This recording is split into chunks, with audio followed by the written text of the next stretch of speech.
சாய் சுதாவின் அன்பு வணக்கங்கள். பாரதியார் பிறந்தநாள் விழா கொண்டாட்டம் இப்ப தொடங்க போகுது. எத்தனையோ கவிஞர்கள் நம்ம தமிழ் இலக்கியத்துல இல்லாத புலவர்கள் கிடையாது, கவிஞர்கள் கிடையாது, எத்தனையோ பேர் இருக்கிறாங்க. ஆனா பாரதியார் பிறந்தநாள் விழாவை இவ்வளவு ஆசையா எவ்வளவு பேரும் கொண்டாடுவதற்கு காரணம் என்ன? பாரதியார்னாவே எல்லாருக்கும் தெரியறதுக்கு காரணம் என்ன? அது யோசிச்சு பார்த்திருக்கீங்களா? என்னன்னு பாத்தீங்கன்னா, நான் சொல்றேன் என்ன அப்படின்னு. இப்ப நாம இந்த காலத்துல ஒரே ஒரு வேலை செய்யறதுக்கு ஸ்ட்ரெஸ்ங்கிறோம். நேரம் இல்லைங்கிறோம். ஆனா பாரதியார் எத்தனை வேலைகளை செஞ்சிருக்கிறார் கொஞ்சம் யோசிச்சு பாருங்க. கவிதைகளை படைத்திருக்கின்றார், சிறுகதைகளை எழுதியிருக்கின்றார், நாவல் எழுதியிருக்கின்றார், அதுக்கு மேல் கார்ட்டூனிஸ்ட். நீங்க இப்பெல்லாம் பேப்பர்ல பாக்குறீங்களா, அந்த கார்ட்டூன் நீங்க சொல்ற மாதிரி வேற கார்ட்டூன் கிடையாது. இந்த கேலி சித்திரங்கள் அப்படின்னு நியூஸ் பேப்பர்ல செய்தித்தாள்கள்ல வரும் பாருங்க, அந்த கார்ட்டூனை முதல்ல அறிமுகப்படுத்தியதே சுப்பிரமணிய பாரதியார் அவர்கள் தான். அந்த கார்ட்டூனிஸ்ட் அவர் வரைஞ்சி இருக்கிறாரு. ஓகேங்களா? அதுக்கப்புறம் மொழிபெயர்ப்பு, பிற மொழி நூல்களை எல்லாம் அவர் மொழிபெயர்ப்பு செஞ்சிருக்கிறாரு. அப்புறம் பத்திரிகை ஆசிரியரா வேலை செஞ்சிருக்கிறாரு. 1 2 இல்ல 5 6 பத்திரிகைக்கு மேல வேலை செஞ்சிருக்கிறாரு. உதவி ஆசிரியராகவும் வேலை செஞ்சிருக்கிறாரு. அதற்கு மேல ஒரு குடும்ப தலைவராகவும் இருந்திருக்கிறாரு. இது எல்லாத்துக்கும் மேல ஒரு பொருளாதார சிக்கல்லையே அவர் இருந்திருக்கிறாரு, அவர் இறப்பு வரைக்குமே.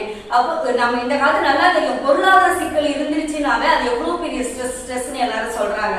எனக்கு முடியலைங்க, மனசு கஷ்டமா இருக்குது, எந்த வேலையும் ஓட மாட்டேங்குதுங்கிறாங்க. பொருளாதார சிக்கல், மிக வறுமை, மாசத்துல பாதி நாளுக்கு மேல சாப்பிட முடியாதுங்கிறாங்க. அவ்வளோ ஒரு பொருளாதார சிக்கல்ல இருந்துகிட்டு எத்தனை கோடி இன்பம் வைத்தா இறைவா அப்படின்னு பாடுறாரு பாசிட்டிவா. சரிங்களா? எல்லாமே பாசிட்டிவ் தான், எதுவுமே எனக்கு கஷ்டமா இருக்கு. இப்ப பாருங்க, நீங்க பேஸ்புக்கா இருந்தாலும் எத்தனை பேர் ஸ்டேட்டஸ்ல இருந்தாலும் கொஞ்சம் மனசு ஸ்ட்ரெஸ்ஸா இருந்தாவே ஒரு சோக பாட்டு இல்ல ஒரு சோகமான கவிதை வரிகள் இப்படி எல்லாம் எழுதுறாங்க. அப்ப அவருக்கு என்ன ஸ்ட்ரெஸ் இருக்கும்? ஸ்ட்ரெஸ்ஸே இல்ல அவருக்கு.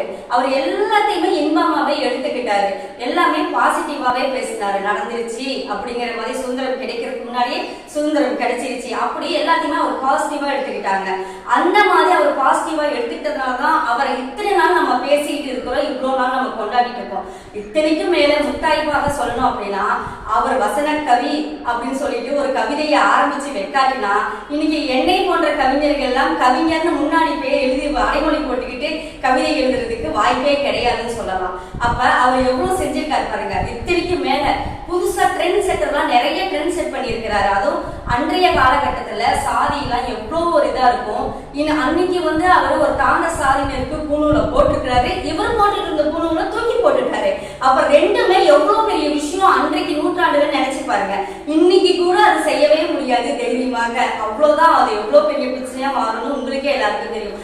இல்ல எல்லாத்துக்கும் மேல குடும்பத்துல இருக்கிற எல்லாருக்குமே தெரியும், கணவன் மனைவியா இருக்கிறவங்க இன்னைக்கு நவீன யுகம்னு சொல்றோம், உலகமே நம்ம கையில சொல்றோம், எப்படி எப்படியோ வீடியோ வந்துட்டு இருந்தாலும் ஒரு தம்பதியினர் அந்யோன்யமாக கை கோத்துக்கிட்டு ரோட்ல போறதுனா கூட ரொம்ப கஷ்டம், செய்ய மாட்டாங்க. அவங்களுக்கே ஒரு கூச்சமா இருக்கும், தப்புன்னு கிடையாது, ஒரு கூச்சம், அது நம்ம மரபுல ஊறி வந்துருச்சுன்னு சொல்லலாம். ஆனா அவரு தன்னுடைய மனைவியின் தோல் மேல கை போட்டுக்கிட்டு தான் ரோட்ல இறங்கினாவே நடப்பாராம். அப்ப செல்லம்மாளுக்கு எப்படி இருந்திருக்கும், பாரதியாருக்கு ரோட்ல அக்கம் பக்கத்தவங்க எப்படி பேசியிருப்பாங்க. இவ்வளவு புதுமைகளை அப்படி இவ்வளவு மன உறுதியோட அவர் படைச்சிருக்காரு அப்படின்னா, அவர் நம்ம இன்னைக்கு வரைக்கும் பேசாம அப்புறம் என்னங்க செய்யறது? அப்புறம் அவருடைய பிறந்தநாளை கொண்டாடாம யாருடைய பிறந்தநாளை நம்ம கொண்டாட போறோம்? இப்ப நான் எதுக்காக அவங்க பிறந்தநாளை கொண்டாடுறோம் அப்படிங்கிறத சொல்லிட்டேன். இப்ப பாரதியாரை பற்றி கவிதையாகவும் உரையாகவும் இன்னும் கொஞ்சம் அவருடைய பற்றி நினைவுகளை பகிர்ற மாதிரியும் ஒரு 5 6 பேர் நம்மகிட்ட வந்திருக்கிறாங்க நுகில் விழியாவில நம்ம நேயர்கள்கிட்ட பேசுறதுக்காக. முதல்ல மாணவி துர்கா அவர்கள் பாரதியாரை பற்றி நமக்கு ஒரு சின்னதா அவங்களுடைய வாழ்க்கை குறிப்பை நமக்கு தராங்க. இப்ப துர்கா அவங்க பேசுவாங்க. என் தாய்மொழி தமிழுக்கும் என் தமிழ் மண்ணுக்கும் எனது முதற்கண் வணக்கத்தை தெரிவித்துக் கொள்கிறேன். நுப்பலிவியடி தோழர்கள் அனைவருக்கும் வணக்கம். எட்டயபுரம் மண்ணிலே பிறந்த தமிழ் மகன் தமிழ் தாய் பெற்றெடுத்து பெருங்கவிஞர் கடல் பறக்கும் கவிதைகளாலே சுதந்திர வேட்கையை ஊற்றி தியாகி பத்திரிகையாளர் கவிஞர் சுதந்திர போராட்ட தியாகி என பன்முகம் கொண்டவர் மகாகவி பாரதியார் அவர்களை பற்றி பேச போகிறேன். அவரின் பிறப்பை பற்றி சொல்கிறேன். பாரதியார் அவர்கள் திருநெல்வேலி மாவட்டத்தில் உள்ள எட்டயபுரத்தில் சின்னசாமி ஐயருக்கும் லட்சுமி அம்மையாருக்கும் டிசம்பர் 11ஆம் தேதி மகனாக பிறந்தார். இவரின் இயற்பெயர் சுப்பிரமணியன் சுப்பையா என்று அழைக்கப்படுகிறது. அவரின் இளமை பருவத்தை பற்றி அறிந்து கொள்ளலாம். பாரதியாருக்கு 5 வயது இருக்கும் போதே தன் தாயார் லட்சுமி அம்மாளை இழந்து விட்டார். அதன் பிறகு தன் பாட்டி பகிர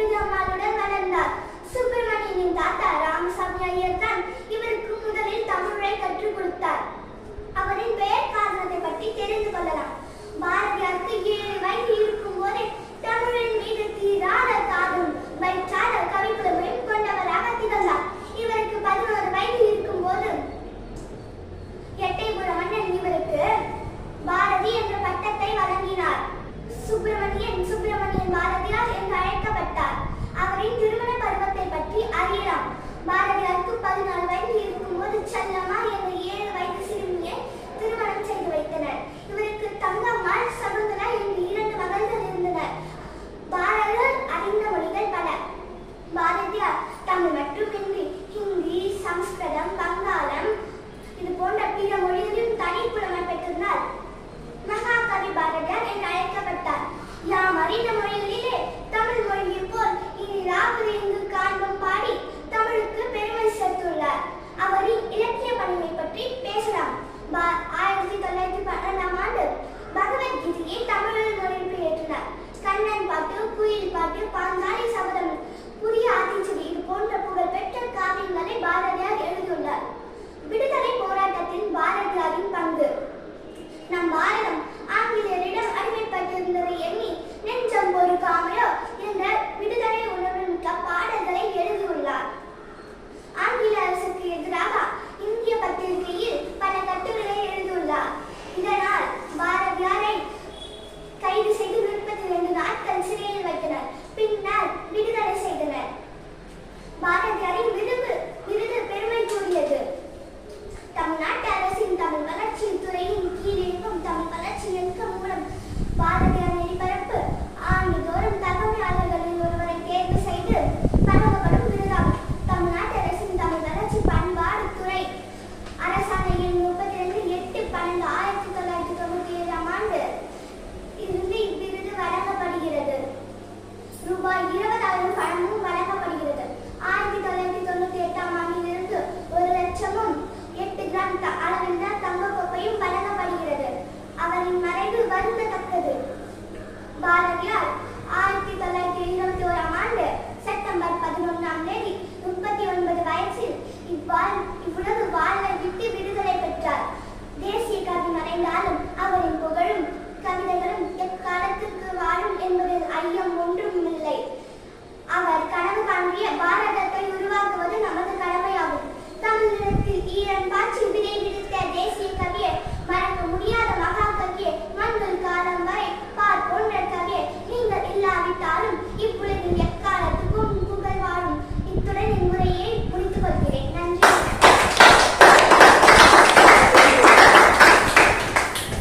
அருமை அருமை அருமை. துர்கா அவங்க 6ஆம் வகுப்பு தான் படிக்கிறாங்க. எவ்வளவு அருமையா பாரதியாரை பத்தி சொல்லியிருக்காங்க பாருங்க. பாரதியார் அவ்வளவு தூரம் நம்மளுடைய இளம் பிள்ளைகள் மனதுல போய் இறங்கி இருக்கிறாங்க. அவங்க சொன்னதுல நம்ம சிந்திக்க வேண்டியது அவருடைய கனவு நனவாக்க பாடுபட வேண்டும் அப்படின்னு சொல்றாங்க. அப்ப ஒண்ணு தெரிஞ்சுக்கிங்க, அவர் வேணா கனவே இல்லாம நனவு நடந்த மாதிரி எழுதினாரு, ஆனா இன்னும் நடக்கல அப்படிங்கிறத இந்த பொண்ணு சொல்லிட்டு ஏறத்தாழ 150 வருடங்கள் கழித்தும். அப்ப அவருடைய கனவுகளை நனவாக்க எல்லோரும் பாடுபடணும் அப்படின்னு கேட்டுக்கிட்டு அடுத்ததாக மூத்த கவிஞர் பிரம்மனையா அவர்கள் நமக்கு பாரதியாரை பற்றிய ஒரு கவிதை தர வந்திருக்கிறாரு. சொல்லுங்க ஐயா. மரியாதைக்கும் போற்றுவதற்கும் உரிய என் இனிய தமிழ் சொந்தங்கள் அனைவருக்கும் எனது முத்தான முதலாவது கைகூப்பி வணங்குகிறேன். உங்கள் அனைவரையும் வாழ்த்துகிறேன். எனது பெயர் அனன் பே பிரம்மன் என்பதாகும். எனது தந்தை வேலாயுதம், எனது தாய் வீரம்மாள். கவி பாரதியார் பிறந்த நாள் விழா இன்று நாம் எடுக்கின்றோம். இந்த நிகழ்வில் அவரை அன்பெனும் தேனூரும் தாய் தமிழில் ஆளுமை பற்றி இலக்கிய இலக்கணம் கற்று ஓடி விளையாடு பாப்பா, நீ ஓய்ந்திருக்கலாகாது பாப்பா, கூடி விளையாடு பாப்பா, ஒரு குழந்தையை வையாதே பாப்பா என்றும் மாலை முழுதும் விளையாட்டு நீ என்று வழக்கப்படுத்திக் கொண்டு பாப்பா என்று பாடியவர். இனி நடக்கப் போவதில் எல்லாம் நன்றாகவே நடக்கும் என்றும் வாழ்வின் எல்லா நாட்களும் வசந்தம் வீசும் ஆனந்த சுதந்திரம் அடைவோம் என்று அறிவித்து அன்றே சொன்ன அற்புத மகாகவி பாரதியார். உலக தமிழர்களின் படைப்பாளர்களின் வாக்கு நீ, தமிழர்களின் ஞான நகல் நீ, கவிஞர்களின் பாடும் பொருள் நீ. கடலாழ்வோர் 100 படை வந்தாலும் கவிஞர்களின் படைக்க இளவயதில் நீ பிரிந்ததை அன்றாடம் எண்ணி எழுதுகிறோம். எங்களுக்குள் நீ இல்லாது மனம் ஆற்றாமல் விம்முகிறோம். உன் திருமுகம் ஒளிவிடும் காட்சியில் சிந்தை உடல் சிரித்து நிற்கின்றோம். உன் பிறந்த நாளில் சிறந்தாழ்த்தி வணங்குகிறோம். கவிஞர் அனல்வே பிரம்மன், கிராம நூலகர், வடக்கு வேலூர். நன்றி, நன்றி, வணக்கம். மிக அருமையான கவிதையை தந்த பிரம்மன் ஐயா அவர்களுக்கு என்னுடைய மனம் நிறைந்த நன்றிகள். அடுத்ததாக அவன் பிடித்த பேனா அப்படின்னு சொல்லிட்டு பாரதியாரின் பேனாவை பற்றியும் பாரதியார் எப்படி பேனா பிடித்தாரு பற்றியும் தீபக் ராஜ் அவர்கள் சொல்ல போகிறாரு. நவீன கவிஞர் அப்படிங்கிறது நாம தந்திருக்கின்ற ஒரு அன்பால் தந்த பட்டம். அவருக்கு நிறைய பட்டங்கள் இருக்கின்றது. அத்தனையும் சொல்வதற்கு நேரம் பத்தாது. அவ்வளவு பட்டங்கள் வாங்கி குவித்து கொண்டே இருக்கின்றார். பெயரை அவர் தலைப்பு சொன்னதே ரொம்ப அருமையா இருந்துச்சு. எனக்கு என்ன சொல்ல போறாரு அப்படின்னு கேட்கறதுக்கு நான் ஆவலா இருக்கிறேன். சொல்லுங்க தீபக் ராஜ் அவர்களே அதை பத்தி.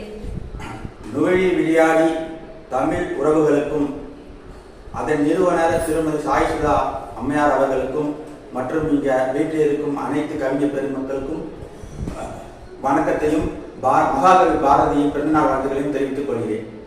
நான் விரும்பி எடுத்த தலைப்பு அவன் பிடித்த பேனா.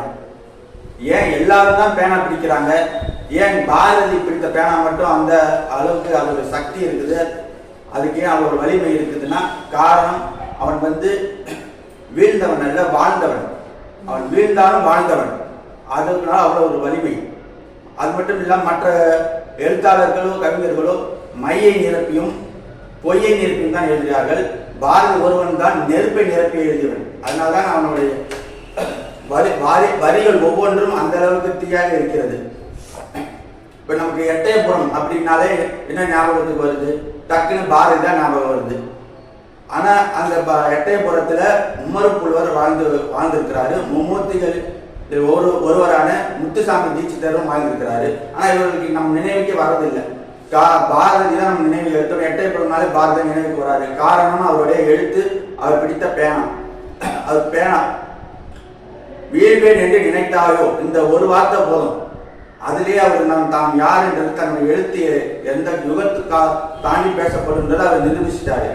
அது மட்டும் இல்லை, அவர் புலின்னா இவருடைய பேனா உளி. அந்த அளவுக்கு வீடு கொண்டு எழுதக்கூடிய ஆற்றல் மிக்கவர். யாருங்க செய்ய முடியும்? ஒரு எழுத்தாலேயே ஒரு சமுதாயத்தை உசுப்பி விட்டு சுதந்திர போராட்டத்திற்கே அதை மக்களை திரட்ட முடியும். யாரால முடியும்? நம்மலாம் சும்மா அறைக்குள்ள உட்காந்து எழுதிடுறோம்.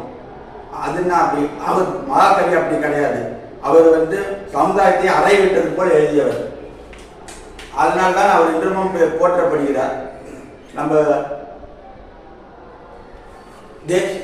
அது மட்டும் இல்லாமல் அவர் வெறும் சிறுகதை, வெறும் கட்டுரை, கவிதை மட்டுமல்ல, நகைச்சுவை கதைகள் கூட எழுதியிருக்கிறார்.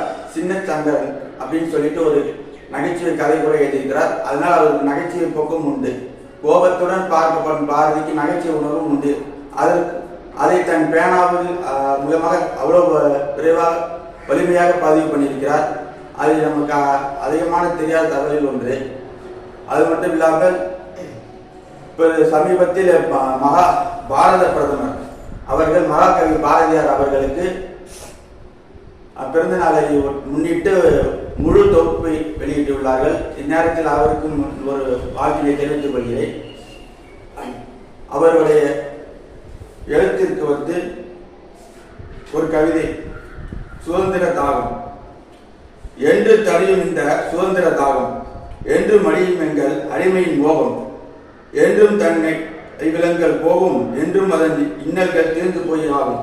அன்று ஒரு பாரத மாக்க வந்தோனி, ஆரியர் வாழினை ஆதை போனே, வென்றி தந்துணை நின்னோரை, மெய்யடி யோகினும் வாழ்தல் நன்றோ, பஞ்சமும் நோயும் நீ மெய்யடி யாருக்கோ, பாரினில் மேன்மைகள் வேறினி யாருக்கோ, தஞ்சம் அடைந்த பின் கைவிடலாமோ, தாயும் உந்தன் குழந்தை தள்ளிட போமோ, அஞ்சல் என்று ஒரு செய்யும் கடமையில் ஆயோ, ஆரியனியும் அறமர்ந்தாயோ, வெஞ்சையில் வீட்டில் போனே, வீர சிகாமணி ஆரியர் போனே.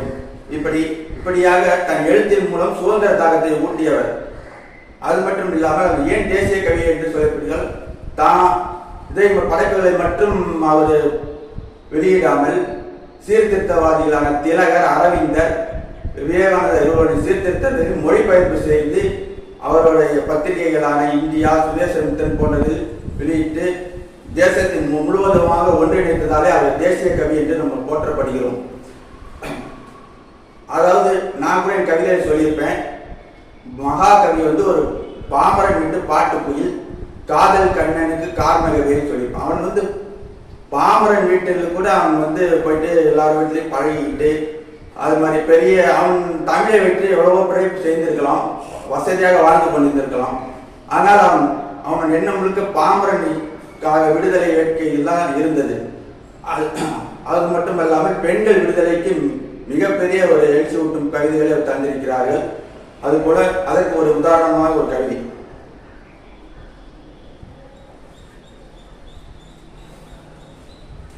பெண்ணுக்கு விடுதலை என்றிங்கோ நீதி பிறப்பித்தேன், அதற்குரிய வெற்றி கேளு, மண்ணுக்குள் வவியும் தெய்வம் என்றால் மனையாளும் தெய்வம் அன்றோ, மதிகட்டீரே விண்ணுக்கு பறப்பது போர் கதைகள் சொல்வீர், விடுதலை என்று பீர்கருணை வென்பீர், பெண் விடுதலை நீர் இல்லை என்றால் பின் இந்த உலகிலே வாழ்க்கை இல்லை அப்படின்னு பெண்கள் சமுதாயத்தையும் பற்றி பாடுகிறார்.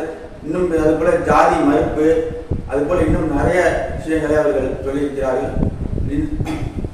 அதாவது பாரதி பேனா வந்து அவர் வந்து தீர்ப்பு தான் எழுதிட்டு போயிருக்கார். கண்டிப்பாக அதெல்லாம் நடந்து தீர வேண்டும். அந்த தீர்ப்பு வந்து திருத்தப்படாத தீர்ப்பு.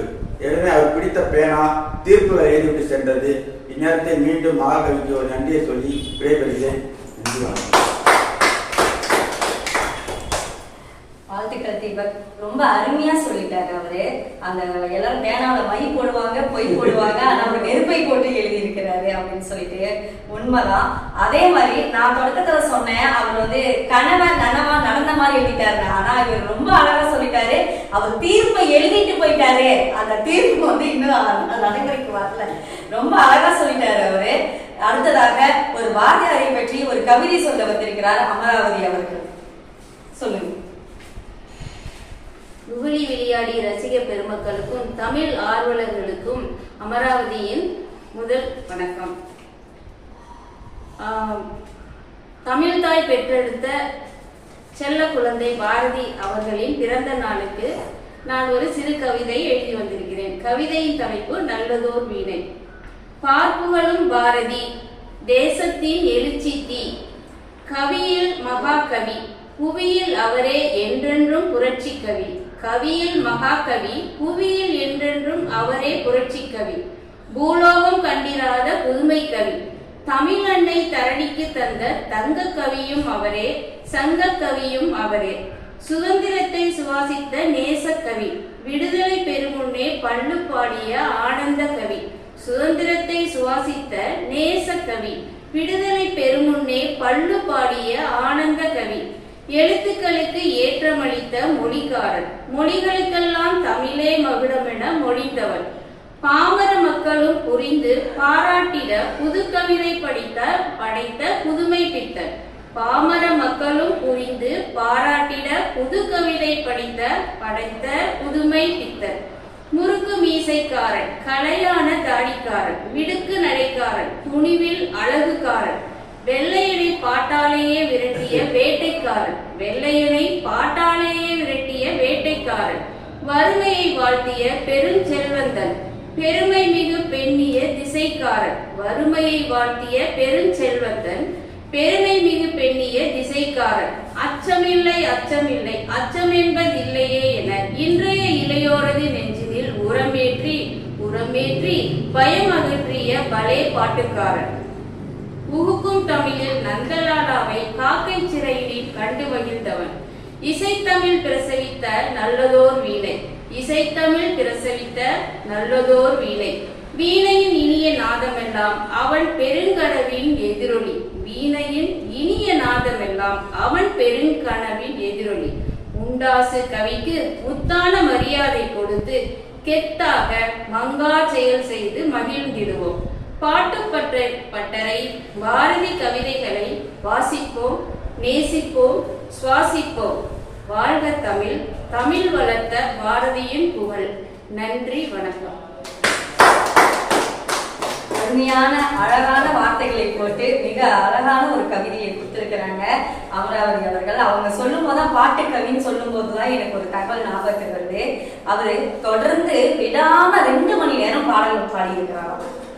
அது கேள்விப்படும் போது இன்னைக்கெல்லாம் கின்னஸ் ரெக்கார்டு சும்மா என்ன சாதாரண விஷயத்துக்கு எல்லாம் கின்னஸ் ரெக்கார்டு உலக சாதனைன்னு சொல்லிட்டு செஞ்சுட்டு இருக்கிறாங்க. அன்றைக்கு அந்த மாதிரி வசதியெல்லாம் இருந்திருந்தா பாரதியாரும் அந்த இடம் பெற்றிருப்பாருன்னு நான் நினைக்கிறேன். அதை பார்த்தவர் அவர் எழுதல, அவர் பார்த்தவர் பதிவு பண்றாங்க. இந்த மாதிரி அவர் விடாம 2 மணி நேரம் பாடல் பாடினாருன்ட்டு. எழுதுறது மட்டும் இல்ல, ராகத்துடன் தாளத்துடன் பாடுவது. அது இப்ப நம்ம கவிதையை கூட பாடுறதுன்னு அந்த காலத்துல சொல்லுவாங்க, அப்படி கிடையாது. இப்ப பாடுறதுன்னு சொல்றது பாடலே அவர் அப்படியே உடனுடனே அப்படியே இயற்றி பாடி இருக்கிறாரு. இதை நம்ம எல்லாரும் தெரிஞ்சுக்கணும்.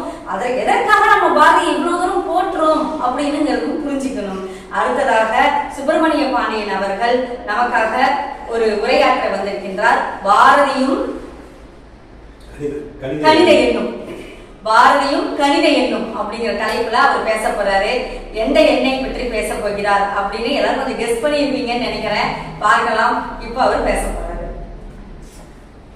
நுவலி விடியாடி ஊடக நேயர்களுக்கும் அதன் நிறுவனர் சாய்சுதா மேடம் அவர்களுக்கும் எனது காலை வணக்கத்தை தெரிவித்துக் கொள்கிறேன்.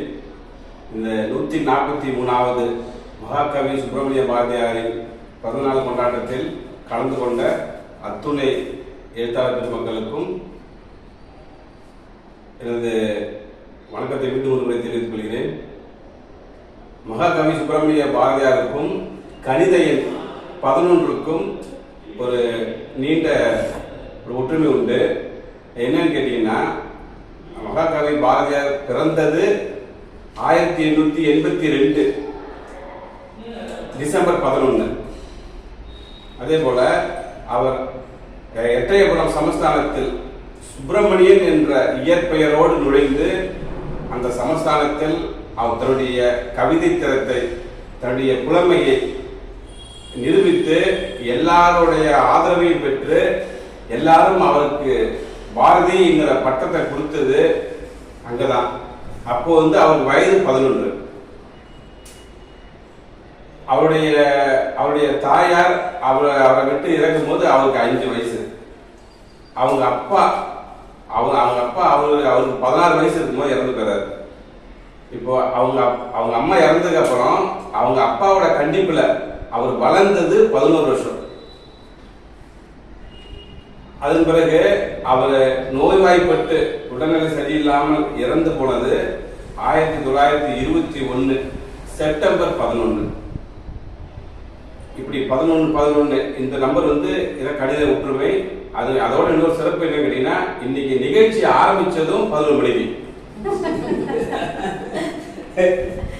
வாய்ப்புக்கு நன்றி, வணக்கம். பாரதியாரும் 11 அப்படின்னு ஒரு அழகான ஒரு தலைப்பு. அதுல நம்ம இந்த நிகழ்ச்சியும் ஒரு அப்படியே ஒற்றுமைப்படுத்திட்டாரு, ஒருங்கிணைச்சிட்டாரு. ரொம்ப மிக்க நன்றி சார், நன்றி. இந்த 11 பற்றி இனிமேல் யாரும் மறக்க மாட்டீங்க அப்படின்னு நினைக்கிறேன். பாரதியார்னாவே உங்களுக்கு எது ஞாபகத்துக்கு வருதோ இல்லையோ, இந்த 11 நம்பர் எதுங்கிறது உங்களுக்கு ஞாபகத்துக்கு வந்துடும். நிறைவாக திருமதி அங்கேற்கண்ணி அவர்கள் ஒரு கவிதை பாரதியாருக்காக சொல்ல வந்திருக்கிறாங்க. சொல்லுங்க. நோலி விளையாடி ரசிகர் பெருமக்களுக்கும் நோலி விளையாடி நிறுவனர் திருமதி சாய்சுதா அவர்களுக்கும் முதற்கண் என் வணக்கத்தை நான் தெரிவித்துக் கொள்கிறேன். எனக்கு முன்னாடி சொன்னவர்கள் எங்கிட்ட என்ன சொன்னாங்கன்னா, 11 பத்தி அழகா சொன்னார் இல்லையா? அந்த 11 அப்படிங்கிற எண் எனக்கு மிக பொருத்தமா ஒரு 2 நிகழ்ச்சிகளாக இருந்தது. செப்டம்பர் 11 என்னுடைய திருமண நிச்சயதார்த்தமும், டிசம்பர் 11 பாரதியோட பிறந்த நாள் அன்று என்னுடைய திருமணமும் எனக்கு அது ஒரு யதார்த்தமா அமைஞ்சுதா என்னன்னு தெரியாது. அந்த 11 என்னுடைய வாழ்க்கையில் மறக்க முடியாத ஒன்று. இதை கூறி என்னுடைய நண்பன், பாரதியின் நண்பன் என்று என்னுடைய கவிதையை உங்கள் முன் நான் சமர்ப்பிக்கிறேன். பார்ப்புகளும் பாவலராம் எம் பாரதி, பாமரருக்கும் இலக்கியம் அளித்தவனாம் எம் பாரதி, இலக்கிய மரபை உடைத்தவனாம் எம் புரட்சி கவி, புதுமை இலக்கியத்திற்கு வித்திட்டனாம் முண்டாசு கவி, உறங்கி கிடந்த மானுடத்தின் உறக்கம் கலைத்தவன் எம் கவி, கவி ஆயுதத்தால் வையகத்தை புத்தாக்கம் செய்தவன், அடிமை சாசனத்தின் ஆணி வேரை எடுத்தறிந்தவன் பாரதி, பிரிவினை வேதத்தால் வேதாந்தம் பேசியவர்கள் வீழ்ந்து போனார்கள் ஜாதி மதங்களை பாரோம் என்ற புரட்சி முழக்கத்தால். அந்நியர் ஆட்சி செய்ய அகப்பட்டு கிடந்தோரெல்லாம் விழித்தெழுந்தனர் இவன் கவி கேட்டு. பெண்ணுரிமை நிலைநாட்டிய பிதாமகன் சீரும் சிங்கங்களாய் பிறப்பெடுத்து அக்கினியாய் பெண் சக்தி வலம் வர வழிவகுத்தவன் இந்த எட்டயபுரத்து வீரன். வீரம் என்னும் ஏடெடுத்து விழிப்புணர்வு மை தோய்த்து எழுச்சி மிகு சொற்களால் ஏற்றம் கொடுத்தவன் இவன். வெற்று வார்த்தைகள் அல்ல இவனின் கவிதைகள். தனி ஒருவனுக்கு உணவில்லை எனில் ஜகம் அழியட்டும். பாரதத்தின் மணிக்கொடி பாரில் சிறக்கட்டும். ஆறுகளும் நதிகளும் அற்புதமாய் இணையட்டும். வேற்றுமையில் ஒற்றுமை ஓங்கட்டும். கற்பு நிலையை இரு கட்சிக்கும் பொதுவில் வைப்போம். காதலும் வீரமும் இவன் மூச்சில் கலந்தவை. உலக கவிஞர்களை பண்படுத்தியவை அவனின் எழுத்துக்கள். இயற்கை கூட அவனின் ரசிகர்கள் தான். மரங்களும் பறவைகளும் அவனின் கவிதைக்கு வித்தாகன. அரியணையில் அமர்ந்திருக்கவில்லை, அரங்கோல் பிடித்திருக்கவில்லை, அரசாணியை இடவில்லை. நம்மின் ஒருவனாக நம் நண்பனாக வானுலகம் கேட்க வேண்டுமாம் அவனின் கவிதைகளை. வானகம் சென்று விட்டான் விரைந்து. கவிமழை அவனி எங்கும் பொழிந்து அவன் விதைத்த வித்துக்கள் புரட்சி மலர்களாய் பூத்திருக்க பல்பல் நூற்றாண்டு பாரதியின் புகழ் ஓங்கும். நன்றி.